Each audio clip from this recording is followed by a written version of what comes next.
Bonjour, je m'appelle Jérôme Bourgine, je suis journaliste dans le tourisme depuis 12 ans.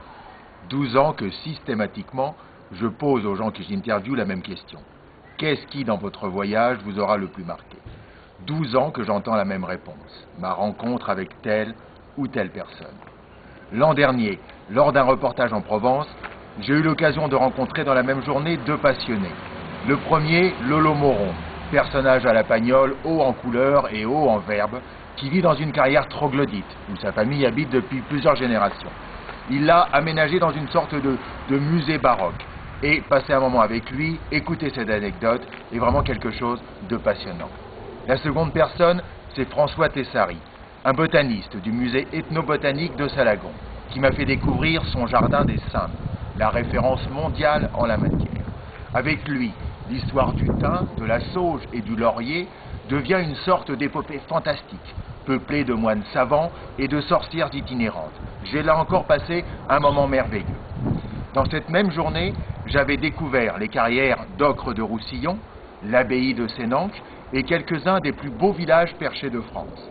Pourtant, le soir, juste avant de m'endormir, quand je me suis posé à moi-même ma célèbre question « Qu'est-ce qui dans ta journée t'aura le plus marqué ?», c'est aussitôt le visage de mes deux passionnés qui m'est apparu. Cette lumière dans leurs yeux, la justesse de leurs mots, la passion qu'ils savaient transmettre. À ce moment-là, j'ai eu le déclic.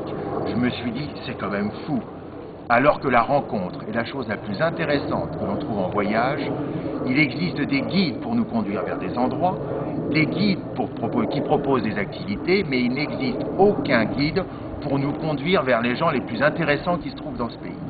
C'est là qu'est née en moi l'idée de francepassion.com.